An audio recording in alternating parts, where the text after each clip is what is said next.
Hey everyone, we're here for Kamen Rider Den-O Commentary 1. I came! Don't worry, I always start at climax.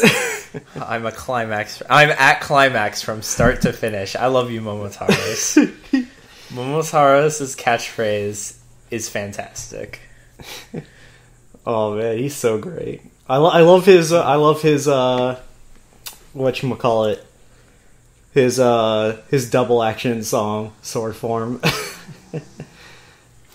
Den-O is definitely markedly different from the last couple of series. Yes, we are starting with the light side era of things. The light side era? Okay, no, actually, the light side era doesn't start for another while, but fucking... Oh my god, this one starts pretty light. Like, they don't start with any, like, fucking grand mysteries or anything. It wasn't until, like, episode, like, 18 17, where they started the actual, like... Big mystery plot. Yeah, well, I mean... It starts out light as destroyed end of time can be. I mean, the end of time isn't technically destroyed. Whatever. It's literally Final Fantasy 13-2, the end of time. It's a vast wasteland with nothing in it. That's not the end of time. That's a physical. It's a physical representation of the time-space continuum. So that the Denliner has somewhere to physically be when it's inside time. Oh, whatever. It looks like the end of time. It's not the end of time. I wish it was the end of time. Not in this game. No. Anime. Show. Whatever. Because as we know, all Sentai and Kamen Rider series are animes. It's like watching live-action anime. It's great. So far, Den-O is really, really enjoyable. Like, the first 20 episodes that I've seen so far. They'd have to, again, really shit the bed for me to, like, stop liking it. There's two things that I would change about Den-O overall, and that's the, showing... They fixed it, like, before we even finished the 20 episodes, but the first time they did it was ridiculous, where... Yeah, we'll get into that as we talk about, you know. And the other one doesn't come until the other problem I would fix doesn't come until later. Okay. Yeah.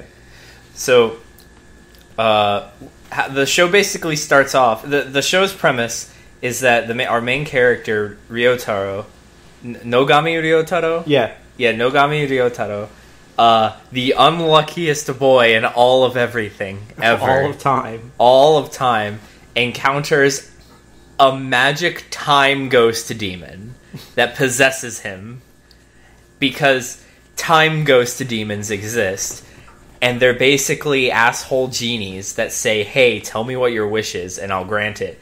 And then regardless of whether or not you accept the deal, they'll just make the deal.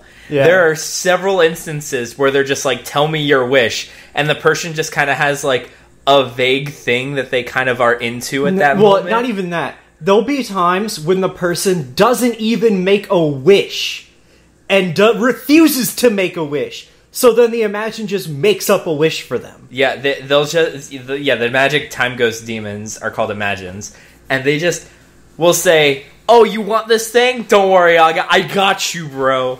And they'll just make a contract out of nowhere. The thing is that the contracts that they make that are out of nowhere are so on the nose that the only conceivable way that this makes sense is that upon possessing the person, they can just sense their strong memory, and that the strong memory of the person that they possess, and just be like, I can, like, at some point, I can just vaguely make up a wish related to this memory at some point.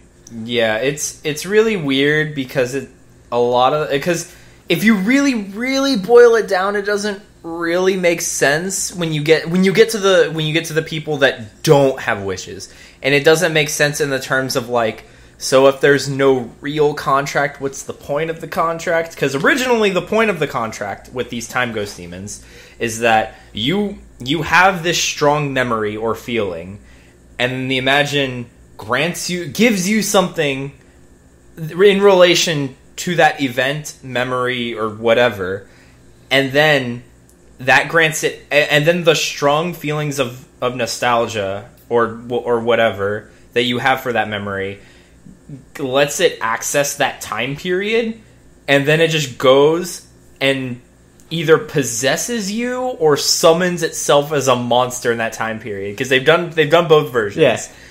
And it goes back and just starts blowing shit up. Yeah, so... And if you really analyze it, like, you know, once you... So that's how it is at the beginning, but then you get to the people where it's like, oh, I want people in the park not to scare off the animals so I can feed them. Oh, I got you! I'm gonna murder everyone in this park! Or, oh man, I kind of miss high school. I mean, I had a lot of friends and stuff. I'm gonna disintegrate people! I believe that all he was trying to do was erase all the changes to the high school. That yeah. But she didn't. She didn't want people, like. Again, like that's what I'm getting at. Like when you boil down, every wish leads to Imagine going, oh, that's easy. The solution is just to murder people. That's the only time it has not directly led to murder is when a guy is just like, he actually makes the wish. He's like, I wish for money.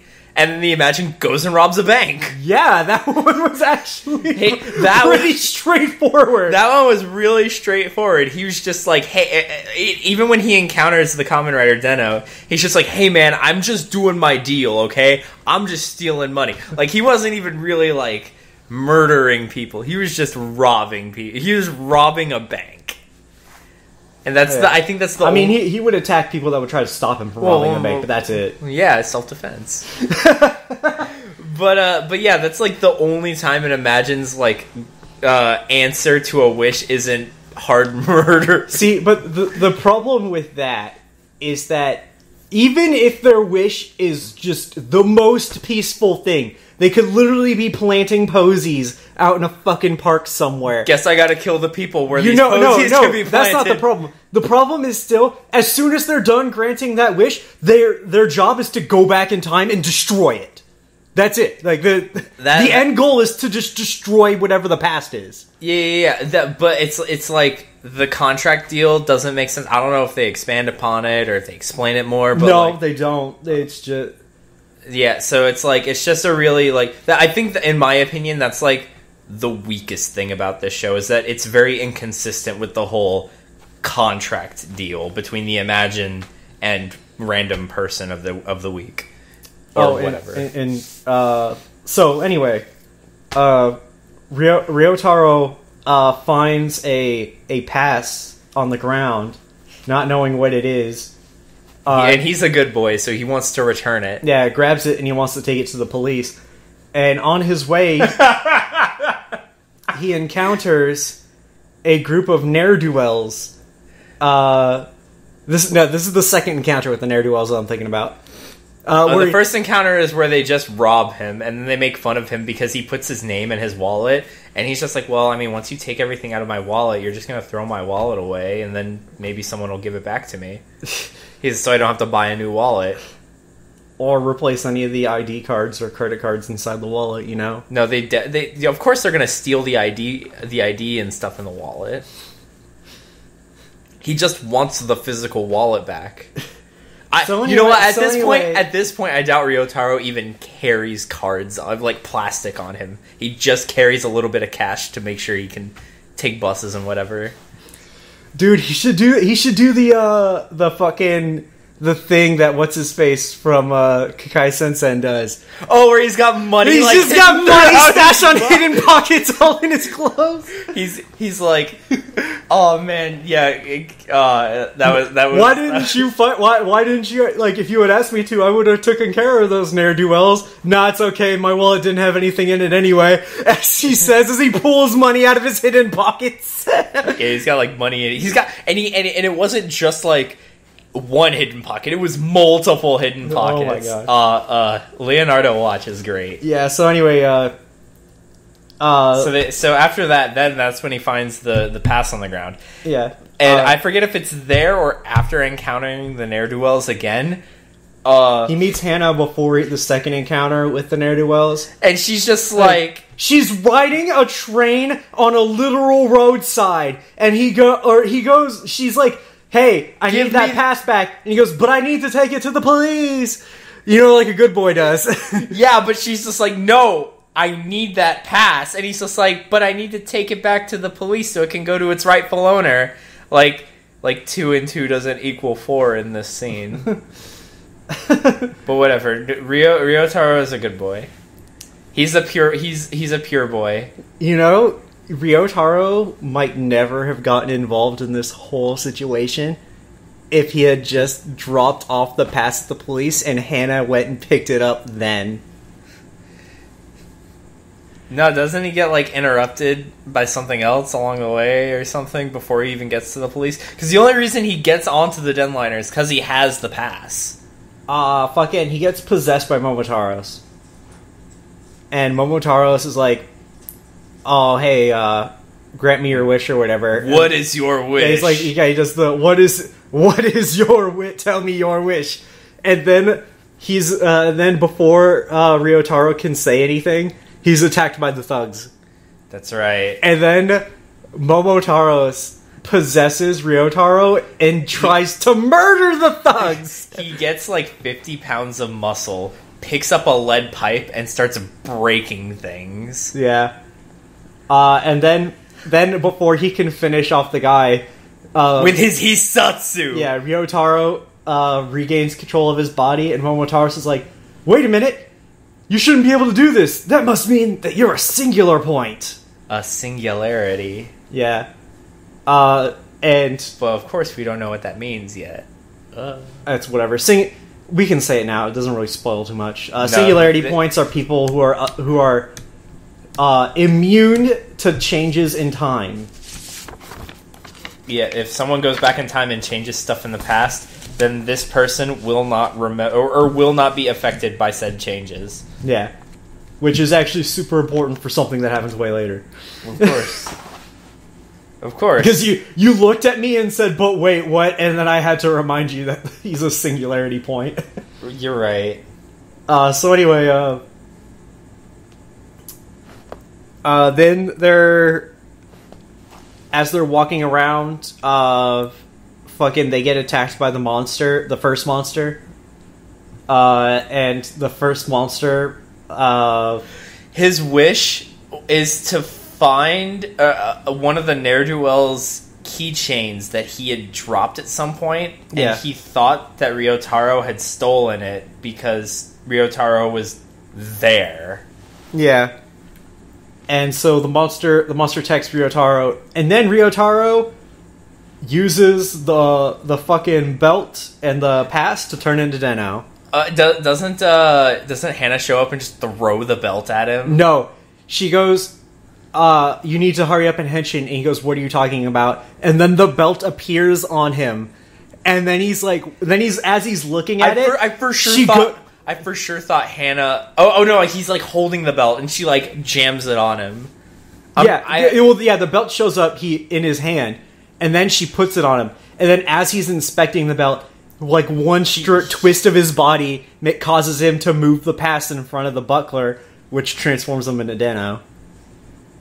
And then as he's getting thrashed about by this monster, Momotaro says, "Hey, let me take care of this guy. I got you." And then he possesses Ryotaro, hits the red button on the belt, which there are four colored buttons on the belt, and then turns into sword form and fights the monster. Sword form. Yes. The Den-O belt has really nice sound effects. Yeah. Anyway, they solve the problem. We get explanations for things that we've already explained in this commentary, and then a couple monsters later, another Imagine possesses Ryotaro. Udataros. Yes. He is big playboy, big charmer. Yes. He so every Imagine that possesses Ryotaro has a different appearance, and their Imagine voice comes out of Ryotaro's mouth, and obviously we must be the only people who can see it. No, because there was that one time the one guy was just like, no, look, he changed or something, and I don't, and no, I think that he just noticed the change in the personality. I don't think he noticed the appearance, because everybody else should notice it. Like the randomly appearing 50 pounds of muscle, or the randomly appearing glasses, or yes, the randomly appearing ponytail. He can conceive. He should not be the only person to notice it if it's actually happening. But anyway, because we, the audience, need to know this. We get identifiers that he has changed, and different colored eyes. Yeah, he'll get like a streak of hair that's colored the same color as the Imagine that's possessing him at the time. His hairstyle will change.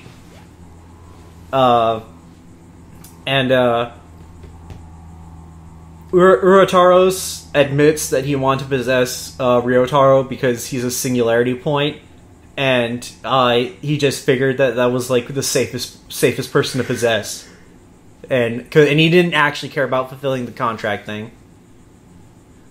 A couple more monsters go by. Then we fast forward to... We get the third Imagine, Kintaros. Yes. This is the only Imagine who doesn't gain their appearance from Ryotaro's own imagination. Yeah, he had already possessed a guy. One thing about Imagine is that they originally come down as balls of light, and then as soon as they possess a person, their appearance is formed from that person's imagination. And so, right now he's possessed a karate master or whatever. And he's... I'll make you cry! He's slightly too strong for people to take on. He's slightly too strong for a lot of things. Yes. And and then there's another Imagine running rampant in the area. And once he fulfills the wish, he goes back in time. Then Kintaros fulfills his wish to go back in time and stop that guy. Because he doesn't really care about destroying time. He just formed a really good bond with his contract holder, and he didn't want his contract holder to... He just wants to be strong. Yeah.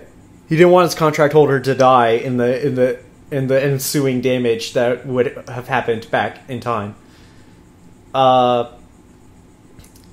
And then they go back in time to stop him, or to stop the Imagine, and partway through trying to stop him back in time, Kintaro goes to sacrifice himself to block some debris from falling on his contract holder and his contract holder's best friend, or whatever. And before he can die, he's like, "Oh, but if you just possess another person, maybe you'll live." So then he possesses Ryotaro, and then Ryotaro gets his axe form. Oh, by the way, Ryotaro's his rod form. Whatever. Rod form. He's useless. Yeah. He can't even do the thing he's supposed to do. In his defense, he just didn't want to do it. It'd be different if he cast out the reel and was like, "Oh, I lost track of him, I can't find him." No, he was literally just like, "This place is too dirty," and then he walked away. Yeah, fuck that guy. He's useless. So then we get the next episode is Kintaros trying to help out Ryotaro on a case of this girl being targeted by an Imagine, and after the Imagine fulfills the contract and goes back in time, Kintaros wanting to help the girl, when they go back in time, instead of fighting the Imagine, goes to give the girl a message that her father, goes to give the girl the girl know that her father still loved her or whatever, even though they just had an argument where the father was like, "I don't love you, get out." And then goes back to fight the Imagine. And before they can kick him off the train, the manager shows that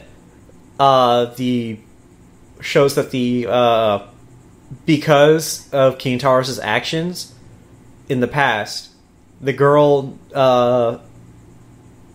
actually still loved her dad or whatever, and thus her dad never made the contract with the Imagine. They changed all of time. And that's the point where Scott's like, but wait, this causes the loop of like, if he never made the contract, then the thing never happened in the past for them to go back in time to do the thing, and then thus the girl or the guy would have been possessed again. I was like, no, but you forget he's a singularity point. He's just a singularity point, and it all makes sense now. Then we get a couple more monsters go by, and then we get the introduction of Ryutaros, the final button on the belt, the fourth heavenly king, yes. Gun form. The fourth ancient Japanese folklore, and then he pulled out a gun. Hey man, to be fair, that's what Oda Nobunaga did. The ancient art of Oda Nobunaga. Pull out a gun. Well, wait, what? No, actually, Nobunaga pulled out 3 guns. Oh man. Unless you count the alternate timeline of Fate Stay Night where he just unlimited gun works. Yeah, where he has where she has the unlimited gun works. Oh my god, I love Fate Stay Night, man. Oh man. If only they'd toned down the gender swapping just a little bit, little teensy bit. Oh man, little bit less gender swapping. It makes a lot of stories really weird when it's like they're like people are rehashing their legends, and it's like, but wait, you're a girl. It gets insane. Okay, so like with Arturia, like she could pass off as a boy because she, when she like stops aging, she's like kind of youngish. So it's like, all right, don't they say in Fate Zero that she was killed by her daughter or whatever? By her son Mordred, who's also a woman. Oh my god, it's so dumb. No. It gets even worse when you get to something like Minamoto no Yorimitsu, who was supposed to be in the Fate Stay Night legend is supposed to be passed off as a guy, but her tits are the size of her head. Like at least with Arturia, she could pass it off a little bit, but no, Gozu Tenno / Yorimitsu / Boss Raiko / obviously leader of the 4 heavenly kings. Obviously, the writer of Fate just had a bunch of logs that said waifu and said, "Yeah, let me fit these square logs in these round pegs and fan these waifu war flames." I mean, if we really count, there's not that many gender swaps, but like, there's still too many. So anyway, we have Ryutaros, who's chaotic evil. Yeah, he's chaotic. I say he's chaotic neutral. No, he's chaotic evil. Fucking, and then he's too selfish to be outright evil. That's what evil is! It's just being selfish! I feel like there's more moral quandary to it, rather than just being selfish. See, no, D&D does the smart thing. They don't just consider evil as just being, like, dark and wanting to murder. They just say evil is, you're out for yourself, and there's nobody else that really matters. Again, there's see, this is the part where good and evil have, moral boundaries placed upon it, and it's like, evil isn't necessarily being selfish, because then you're literally, it's like there's the idea that you do a job, like say I don't know, you just do a job just because you want the money. You don't like the job. You just want money, and is that so that's selfish, right? You just want the money from the job. Is that inherently evil? It would depend on the job and what you're doing and the consequences of that job, right? That's where the morality comes in. That's why I'm saying he's more chaotic neutral, because rather than like outright causing intentional harm to people and society, which is what I view as morally wrong and evil. That's what he's doing! Not now! He literally pulls out guns on people and says, I don't like you, and starts shooting at them! Not all the time. He just does what he wants. It still doesn't... It just be... Like, you can't stack a thing on it and be like, oh, he is doing that thing. Oh, well, he doesn't do it all the time. You can't just do that. If I can't have my selfish... But he protected One-chan, because that's what he wanted to do. Yeah. It's just what he wanted to do. Doing it all for selfish reasons. Yeah. Whatever. We can go on. We can go on this all day. I don't want to make this like a 4-hour recording. It's okay. I can try. Fucking... So he's going around... pulling guns out on people and shooting them. Yeah, he is. Because he was told to. Yeah, he brainwashes a group of young ne'er-do-wells into being his backup dancers. His entourage of backup dancers. That show up whenever he summons them from the ether. When we were watching this episode, I was like, hey man, those dancers are here to stay. Scott didn't know what I was saying, didn't take anything I said serious. And then they showed up again in another episode. Oh, no. You can't just say they showed up again in another episode. This requires context, okay? they didn't just show up. They were summoned from a hell portal, okay? Here's the situation.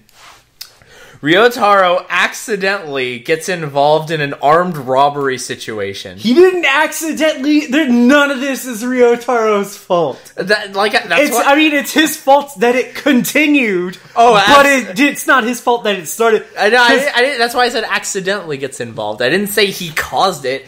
So a guy like steals his bike and Ryotaro like chases after him, and then the guy pulls out a gun and drags him into a laundromat. And then the guy with the gun ties up Ryotaro and the laundromat guy and says, and as the police surround the area, and he's like, I'll fucking shoot you, mate. I'll kill you. Don't make me do this. And things eventually escalate with Hana showing up, busting Ryotaro out, and then the laundromat owner picks up the gun and takes everyone hostage because he thinks the police could possibly maybe be after him for a thing he didn't really do. Then Ryotaro leaves the laundromat thanks to the powers of the Denliner, which we didn't mention, but you can open up any door or door-like thing, like a cabinet, and go inside and encounter the Denliner if it happens to make a convenient stop in your time period.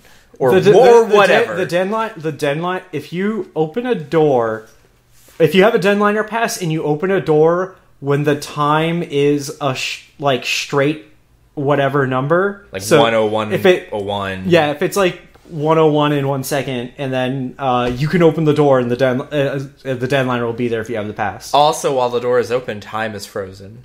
Yes. Because by opening the door, if time didn't freeze, it'd be really awkward if you were exposing all of time to actual literal place that needs time. Oh, man. So, Hana shows up and could literally have solved the entire situation. Yeah, but then it didn't happen. But then she doesn't.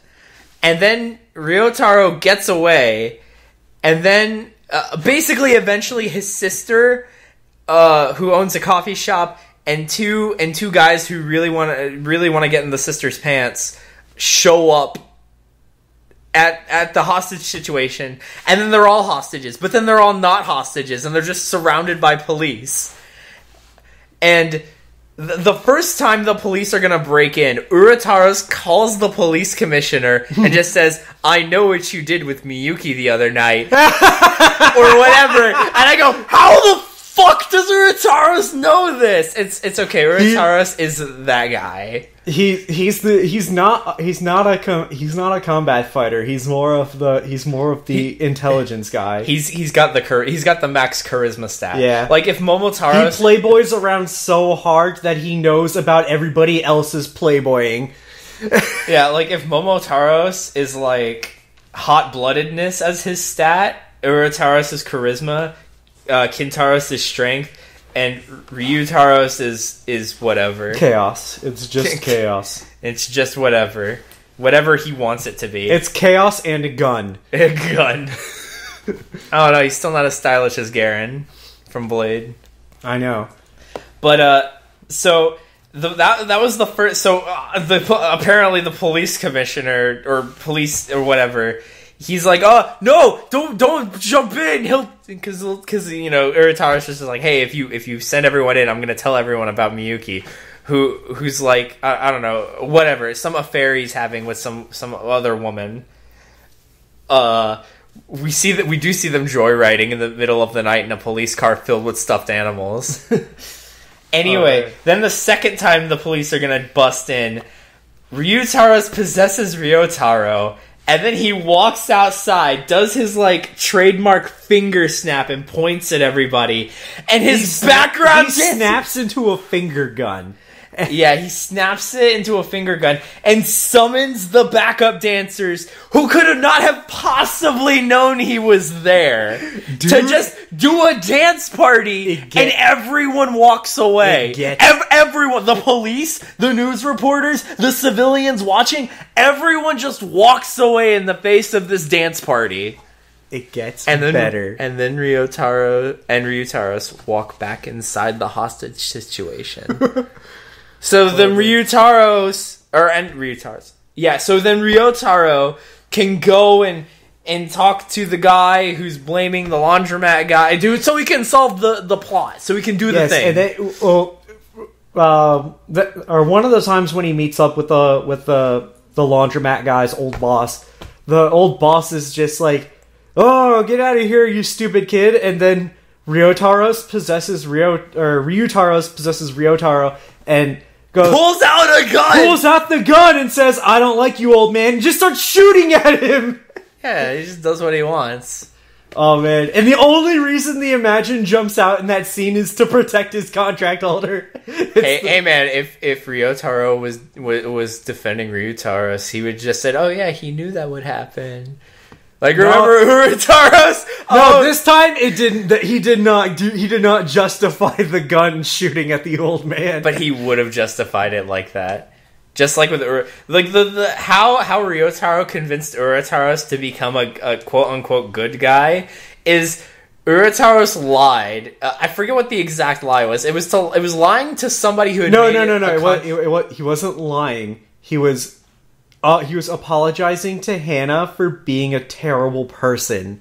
Like, that's what Urataros was doing. He's like, "Yes, I'm a playboy. I'm sorry I'm a playboy." And he's like apologizing. And he goes, "But I'm not going to change from being a terrible person, though." And then he's like, then the kid's like, "Oh, I shouldn't be a terrible person, because then I could end up like this loser." Yeah, and then Ryotaro was just like, "Wow, Urataros, you knew exactly what to say to make that kid stop being an asshole." I did? He did? It's like, he did? I did? I mean, yes, I did. And then that's how he joined the Denliner crew. Oh, man. Kintaros is just, awesome like that, so he just joins out of pure good nature. And Ryutaros is just another... Ryutaros can't be kicked out. That's his thing. He can't be kicked out because alright, so the reason that Momo, Ura, and Kintaros are all on the Denliner is because they're all sharing Ryotaro's train pass. And they could be kicked out at any time by the train conductor.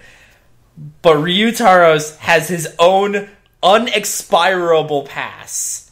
It apparently also cannot be revoked It says on the card, no expulsion. Yep. So Ryutaro just gets to stay basically no matter what. Yeah.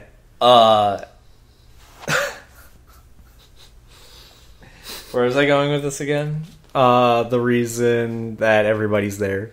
Oh, yeah. And then Kintaro's just, likes the cut of Ryotaro's jib. Yeah. So anyway, that's basically the reason. They find out where the money is, or the money that the laundromat guy, they solve the hostage situation, but then they don't solve the hostage situation because they were never the hostage situation in the first place. It was the next building over. It was the next building over somehow. It's because the area is fenced in, and the only entrance, there's only 2 entrances to the fence, which are right next to the laundromat. There were no other side entrances to that other building, apparently. It was still really dumb. It was so great. Beyond. It was such a beyond insane scenario. Yeah, the best part is after we were done watching this, I said that if this episode happened in Kabuto, you would defend it with your life. I sure fucking would. I am 100% certain that I would. It just so happens that this dumb episode is surrounded by a series that is overall good. And stays good. So the problem with that is that this situation is in a show with not insane situations. Where in Kabuto, all sorts of crazy dumb bullshit happens all the time. Like that time Tendo was a priest, or that time Tendo became a doctor for 5 minutes, or all the shokugekis that happened. There was one shoku. No, wait, no, there was one shokugeki. One. Alright, there could have been more. Those cook-offs between him and Yaguruma. But all the crazy over-the-top bullshit that was happening in Kabuto, that kind of situation would have fit, thematically. This was just too bad they didn't keep it up and make a good series out of that. Anyway, I'm not here to talk about Kabuto's shortcomings again. Alright, I can do this all day. Never again. No, but overall, a dumb episode in a good series. Couple of episodes. Two episodes. Well, the thing is that they're all pairs. They're all pairs. Okay. Well, whatever. A dumb episode in a good series is obvious and bad, as opposed to a dumb episode in a series that's getting worse. That's getting dumber. It's like. This and that crazy situation would have been crazy. Remember with Tendo instead of Ryotaro. Remember in Ryuki when they had the episodes that had nothing was happening, but they were the best episodes. Oh man, with the girl who is with the girl. Like there's the episode where they're trying to catch the monster that's stealing people that are visiting this guy for marriage meetings or whatever. Yeah, Ryuki, again, had some, good dumb episodes. Don't invite me to the wedding. No, even better. Just sign language. Henshin. Falls in the water. That was even better than that one. Agito just, I'm home. Welcome back. Outside the window just says welcome back. Oh, man. But yeah, just the mouthing of the henshin, and he does the pose too. That was fantastic. But anyway, back to after Den-O. Now we get the introduction of this cocksucker. Oh no! Before the introduction of him, of the cocksucker, we get the set of episodes that introduces the mystery of the mystery of the show. Oh right. It's the girl who's at high school changed everywhere. The girl who accidentally wished for the disintegration of other high school girls. Yeah, that. God. That was so basically this girl that Ryotaro had known a little bit in the same class. They were in high school together for a little for not that long. Wait, they were also in middle school together. Were they? Yeah, they said at one point there's a line that's like man, middle school and high school were fun, or something like that. I don't know, whatever. But he knew this girl, and by the way, they're both Ryotaro and her are college age. Ryotaro is not in school, and as he reveals, he dropped out of high school, and I don't know how early on, they don't really specify it, but at some point before Ryotaro dropped out of high school, so I would assume right before the third year, she transferred over and studied over in England. But she got, like, homesick or whatever, so she comes and visits, and she, like, visits the school, and in, like, the 2 years she was gone, like, it has to have been bare minimum 2 years, like, the school is radically different, the gate's different, the statue is gone in front of the school or whatever. She doesn't know anybody that's going to the school anymore, except for, like, there's, like, one teacher that she recognizes. Yeah, but, you know, that makes sense, but she gets nostalgic about it, and then the monster is just like, tell me your wish, and she's just like, what the fuck is happening? And then the monster... I think this is another case of she didn't make the wish, like, she didn't make the wish, and the monster just did it. Yeah. She wished for nothing and got destruction anyway. Yeah, she wished for basically nothing. Like, she just kind of had a longing for the good old days.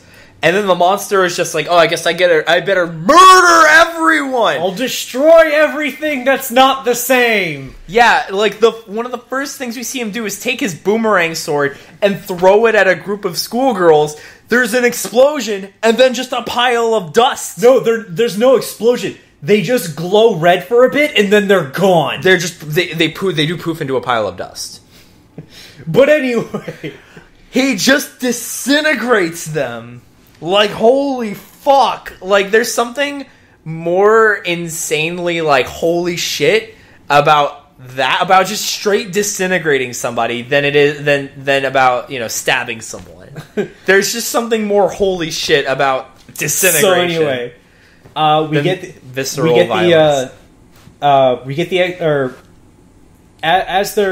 as they're trying to get her to come out of her shell to talk, or because they know that she's the Imagine possessed her. Ryotaro explains to her that he dropped out of high school because he had to take care of his sister or whatever.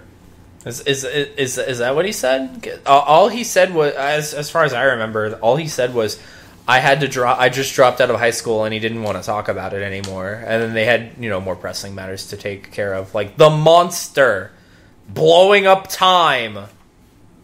I thought he explained why. Nope. I mean, I guess what you said makes sense, considering, you know, the things that happened to her. The things that happened to her that we'll explain in a minute. Yeah, and one of the things that happens is while Ryotaro is talking to her, she goes, "Hey, how about if your sister still runs that cafe, right? How about we go there, get some coffee, and we get talk about your sister's marriage or whatever." And he's like, "Oh shit!" Because your sister said that, or by now your sister would have already been married, from what we talked about before I left. And then Ryotaro's like, "Oh shit!" Ryotaro's like, "No, we're not doing. No, just don't." That is a thing that is not happening in this day. Yeah, and then Ryotaro goes to fight the Imagine, but then the Imagine no, not that. It's in the middle of the fight. The Ryotaro spots his sister's fiance, and when everybody questions him about it, they go, "What if that's just him from earlier in time?" And he goes, "That doesn't make sense because he has a stopwatch that we gave him as a gift like a year ago, before this time that we're in right now." We still don't know what this man looks like, though. They keep his face shrouded in shadow, even though... Oh, they're going to keep it up for the entire show. That's fucking dumb, because his face shouldn't matter to us at this point. Like, the only reason they were keeping his face hidden before is, like, mystery. Even like, the thing is that they shouldn't even have hid his face in the first place, because we as the viewers don't know who he is. There's no photo sitting around where we can clearly see his face. The one photo of him that we see is that his face is still obscured. And, so sorry, you know what? We're being insensitive. Why are we pointing out his debilitating hidden facial disability? He's like a black mage from Final Fantasy. You put the hat on, your face is gone. You just can't... Your face is just gone forever. So anyway, he's chasing around his sister's fiancé, and then he loses track of the monster. Then he later finds the monster and beats it, whatever. And then they go on about how whatchamacallit. God, even in the flashbacks his face is obscured, and he's wearing the same trench coat with hat. It's just that one day, what's the sister's name again? I don't remember. Mari? No. Mayu? Miyuki? I don't remember. I don't know. Some One-san-chan's fiance, vanished one day in the middle of a boat in the middle of a river. Yeah, and the only thing that was left there was the stopwatch gift with the addition of an engraving on the back of it that said some nonsensical bullshit on it. Something about the future should give hope to the past, or I don't know, whatever. Yeah. And something. And then when Ryotaro goes like, "Oh, I'm gonna solve this mystery of my sister's fiance being back in time or whatever," then the teenage version of his sister's fiance shows up and this cocklord says, "You should just give up on that right now." He's a dick, and I don't like him. His Imagine's pretty cool though. Yeah, Denebu. Yeah. And then the final set of episodes that we watched is an Imagine attacks, and then Ryotaro and Sakurai Yuto, because that's the name of the fiance in this kid, have a clash of you should be protecting time. It's like, no, but that doesn't mean I shouldn't also be protecting people or whatever. Don't they point out that if someone dies in the past, they're dead in the present? Yuto's idea is no, you don't have time to do that. You should be. You don't have time. You should be chasing down. Well, they don't have time because they're not allowed to go back in time. That's the rule. They can only go back to chase the monsters. But anyway, it's the clash of you shouldn't stop to help people in the middle of fighting monsters. The mission over compassion. Yeah, and so then and then at the end of the set of episodes, we get Sakurai reveals that he is our secondary rider, Kamen Rider, fucking Vegaltai Den Summer Triangle. That's what he's based on. His theme is the Summer Triangle. If the Imagine named Deneb, it didn't spell it out. Yeah, and his two forms are Strike form, or no, not Strike form, Vega form and Altair form. This face on my chest is not real. Why would you tell them that? Well, I thought it was, Oh man, Deneb is super honorable, and Yuto is super, I just want to beat the monster. He's just this face on my chest is completely cosmetic. Why would you tell them that? Well, it was deceptive. It wouldn't be fair if I didn't spell it out for them. And then he summons his battle aura and just shakes the trees and cracks the ground. Oh my god. One-shots the monster. But then the card that he used to henshin vanishes into, into the ends of time. So, and then something Alan said tells me that he's only got a limited number of henshins. Because when he did that, you said you didn't have to waste a card on this. Yeah. So Those two things. I think literally the reveal that he has a limited number of henshins comes in the next episode or something. Yeah, it's probably he says the phrase, "I can't believe I have to waste a card on this," and then he'll henshin. Did he say that? He said he might have said it this episode, but I'm confident that if he didn't say it this episode, he'll say it the next episode. I know for sure that you said that. I know I said that. Yeah, so Cocklord here has a limited number of henshin times. He also doesn't like to play nice. He apparently wants to befriend Den-O, but he's just too much of a cocklord to want to actually make friends. He's a bratty teenager. That's the problem. He's a bratty teenager. The guy is like, I'm gonna take my bratty teenage self and fling him into the fucking future, so he can also fight. Imagine.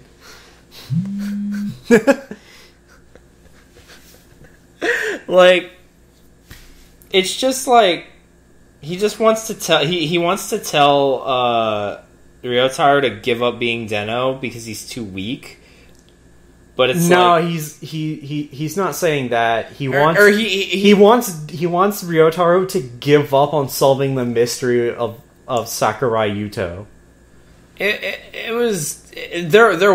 was like the only line that could have been any closest that line, don't be loitering around in time, or don't be loitering around in time, or whatever.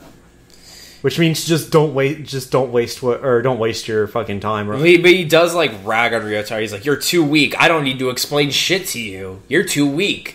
And like Ryotaro is just like, "Hey, tell me shit," and he's just like, "No, you shouldn't know any of this shit." It's actually super important that Ryotaro doesn't know the things that he's trying to find out too. Well, fuck off. Fuck off. You're mad that he's not telling him things? Well, now, did you ever think that he had a reason not to tell him? Other than him being the massive dick that he's being? Yeah, because people can have reasons for doing things. You forget this. He could just say, "I can't tell you," rather than that. If he had just said, "I can't tell you," but he's a bratty teenager. That's the problem. That's what I thought his reason was. I thought like his entire thing was just like, "Oh, you don't need to know for whatever reason, and I don't think you deserve to know," which happens in anime and in tokusatsu and stuff like that. So it's like, you don't need to know, or whatever, that kind of deal. That's what I thought his deal was. So until you told me, "Oh, he literally can't because of whatever," if he had just said, "I can't tell you, now back off," or whatever, then yes, I would have thought that. But no, it's literally word choice that makes you hate this guy. Absolutely. He'll get better. I hope so. Yeah, actually, I think he cleans up his act pretty quickly. I hope so. Yeah. But yeah, that's it. We're gonna keep watching more episodes. Find out this terrible thing that happens. The terrible thing that erases time. Dude, time. A lot of terrible things happen towards the end of this show. Like, we've already learned about One San-chan losing her memories after the trauma of her fiancé randomly disappearing. Yeah. And then we learned that Ryotaro had to drop out of high school. Whether it was from having to take care... For having to take care of his sister. That's the only explanation I could come up with, because I don't think that Ryotaro like deliberately like failed high school or did anything that caused him to have to drop out or whatever. But like, we're starting to like dig into like the dark shit. Yes. Also, one thing of note is that in the set of episodes where they actually have like Sakurai Yuto being a part of it, we do get the instances where Ryotaro is not being the normal pushover that he normally is. Yeah, normally he's kind of like, "Oh, but I'm kind of, yeah, whatever." Sono eto. Yeah, but then as soon when Sakurai Yuto is face to face with his sister, and Sakurai Yuto is about to just say the thing to his sister, which pisses me off, because if he's about to break the time rules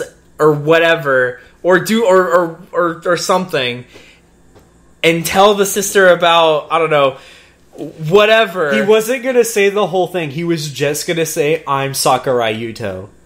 Yeah, but if he was about to say it, and then Ryotaro told him, yelled at his One-chan to go away. He's like, "Ne-chan, go back to the house. Go back to the kitchen." Oh, man. And normally, Ryotaro barely raises his voice above a whisper. But I kind of need to, thing and stuff. Yeah. That's basically Ryotaro. Anything that relates to involving his sister in this mystery of her missing fiancé, he's adamantly against. He grows balls. Yeah. He gets a temporary ball buff. Yeah. And don't worry, he'll get better later too. Oh, I'm sure. He's already showing signs of being more assertive and stuff. So I'm liking it. I'm liking Den-O. Den-O's fun so far. Yeah. So we'll see you guys at the next stop in Den-O.